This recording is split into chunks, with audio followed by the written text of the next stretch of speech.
माननीय deputy chairman ma'am, chairperson ma'am, sorry, as per the delimitation commission 2008 हमारे पास जो seats हैं 412 जनरल सीट्स, 84 एससीज, 47 एसटीज। अब हम क्या कर रहे हैं इस बिल के माध्यम से 84 और 47 के अंदर 1/3 कर रहे हैं। क्या यह अन्याय नहीं है? एग्जिस्टिंग सीट्स में नहीं, जो 33% आ रहा है उसके अंदर, जिसका आंकड़ा अभी के हिसाब से 136 सीट बैठता है, उसमें एससी, एसटी और ओबीसी की व्यवस्था हो। क्योंकि देखिए, मैं आपके माध्यम से कहूं, हर महिला को बहुत मुश्किल से आगे बढ़ना पड़ता है, ये आप भी जानती हैं। और खास करके पिछड़े वर्गों की महिलाएं, अनुसूचित जाति जनजाति की महिलाएं, उनका डिप्रिवेशन और वल्नरेबिलिटी बाकियों से ज्यादा होती है। हैंड होल्डिंग करने के लिए कोई नहीं होता है, हैंड होल्डिंग करने के लिए कोई नहीं होता है। अगर आप पहुंची तो बिना हैंड होल्डिंग के, लेकिन उन पिछड़ी जाति की महिलाओं का क्या, जिनके हैंड होल्डिंग के लिए ना हमारे धर्म ग्रंथों में कोई व्यवस्था है और ना आज की समकालीन बातचीत में कोई व्यवस्था है। रेटोरिकली हम कुछ भी कह दें, मेरा सिर्फ आपके माध्यम से कहना होगा कि हमारी पार्टी, आज मैं स्मरण कर रहा हूं, हमारे राष्ट्रीय अध्यक्ष लालू प्रसाद यादव जी, भगवतिया देवी, कई लोग जानते होंगे, पत्थर तोड़ने वाली महिला थी, पत्थर तोड़ने वाली, हम ना सहबो गाली भैया, हम ना सहबो गाली। वहां से, गया से निकल करके वो संसद तक पहुंची। क्या उसके बाद भगवतिया देवी आ पाई, फूलन देवी आ पाई? वो इसलिए नहीं आ पाई कि हम आपको दोष नहीं देते हैं, हमारी व्यवस्थाएं संवेदन शून्य है। मैं तो आग्रह करूंगा तमाम साथियों को, आप किसी भी दल में हो, आज एक बार उससे बाहर निकल करके सोचिए। यह ऐतिहासिक क्षण सचमुच ऐतिहासिक होगा अगर हमने आज इतिहास को व्यापक कैनवस पर देखा, जो प्रधानमंत्री जी कहते हैं। और प्रधानमंत्री जी की कथनी और करनी में फासला नहीं होना चाहिए। और यह फासला इसलिए नहीं होना चाहिए कि बड़े दूर फासले पे लोग खड़े हैं, अत्यंत पिछड़ी जातियों के लोग।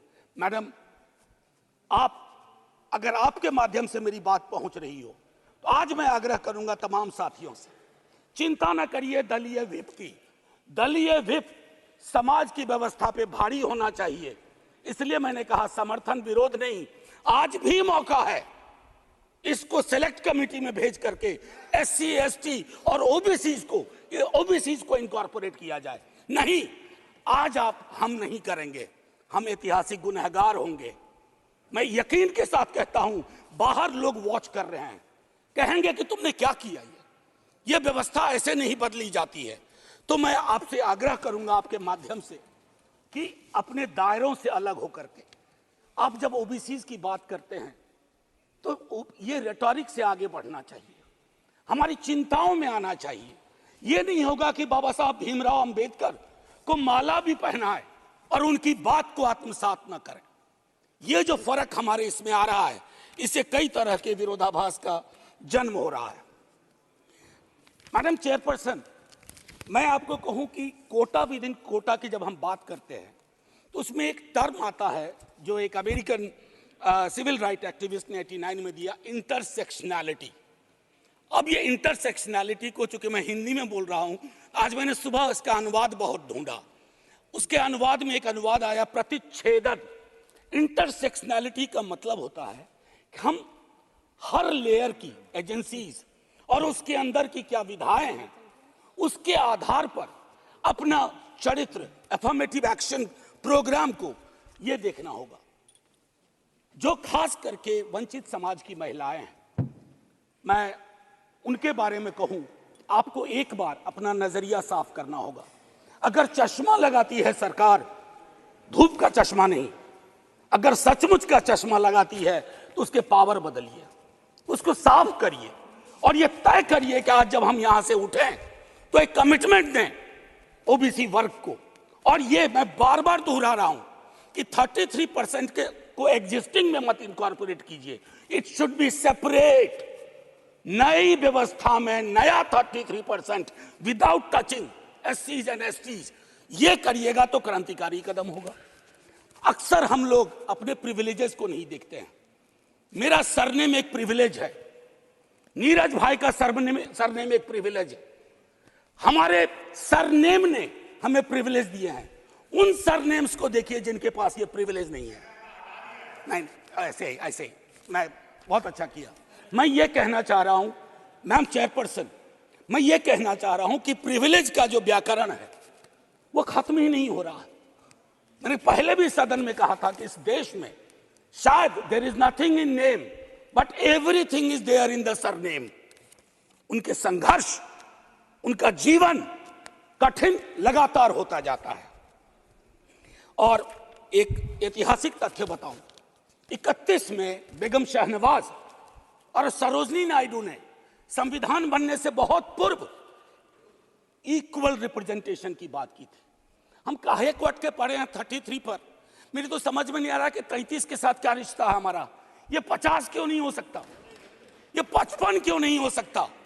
आपका पूरा का पूरा वर्ग चरित्र बदल जाएगा।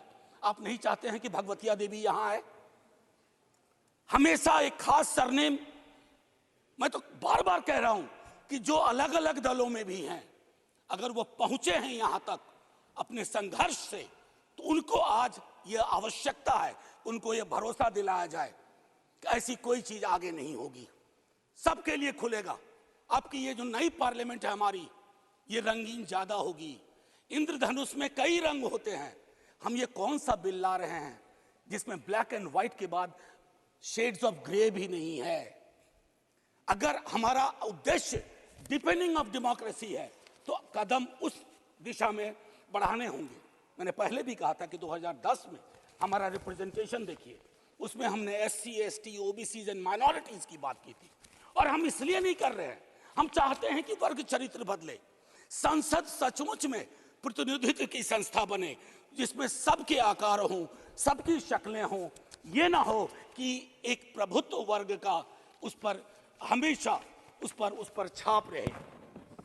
अब मैं कहूं कि अभी जातिगत जनगणना कल शाम के बाद, मैम चेयरपर्सन, अब मैं आपका अटेंशन चाहता हूं। कल शाम के बाद इस देश में लोकसभा में बिल पास हुआ, उससे ज्यादा इस बात की चर्चा हो रही है OBCs के साथ नाइंसाफी हुई। इस बात की चर्चा हो रही है कि जातिगत जनगणना पर क्यों ब्लॉक किया जा रहा। और मैं ये कह रहा हूं, हमारे CM नीतीश जी और तेजस्वी जी डिप्टी CM, उन्होंने जातिगत सर्वेक्षण कराया। 28 अगस्त को मेरे पास दोनों एफिडेविट है। पहले एफिडेविट कौन लेके गए? सरकार। तुषार मेहता खड़े होते हैं, सॉलिसिटर जनरल, ये कहते हैं कि state government can not do any activity like census और एक्टिविटी अकिन टू सेंसस। लेकिन शाम तक जब अप्रोर होता है, दूसरी एफिडेविट आती है, कहती है गलती से वो पैराग्राफ लग गया था। सरकारें ऐसी गलतियां नहीं करती हैं। ये मानस करवाता है, ये प्रेजुडिस माइंड करवाता है। मैम चेयरपर्सन, बस ज्यादा नहीं लूंगा। मैंने कई संशोधन दिए हैं मैडम चेयरपर्सन, मैंने कई संशोधन दिए हैं। उन संशोधनों पर भी सरकार विचार करे। हाथ जोड़ के कहता हूं, आपका कुछ भी नहीं बिगड़ेगा। हृदय विशाल रखना चाहिए। छोटे मन से, आप ही के बड़े नेता कह गए थे, छोटे मन से कोई बड़ा नहीं होता। कैनवास पे बड़ी लकीर खींचिए।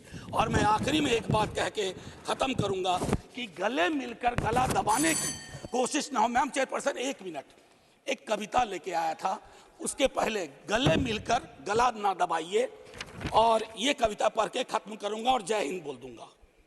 ये ओम प्रकाश वाल्मीकि जी का है। इसमें जो प्रतीक हैं वो किसी जाति विशेष के लिए नहीं है, क्योंकि हम सब के अंदर एक ठाकुर है जो न्यायालयों में बैठा हुआ है, विश्वविद्यालयों में बैठा हुआ है, संसद की दहलीज को वो चेक करता है। तो कविता कुछ यूं है।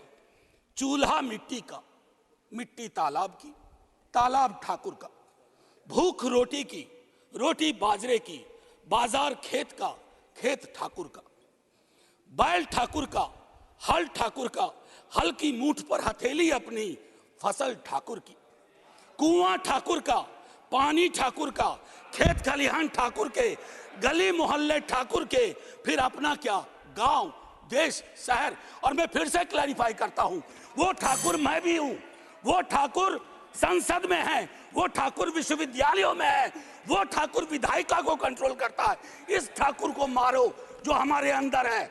जय हिंद मैम, जय हिंद। श्री इलाहाबाद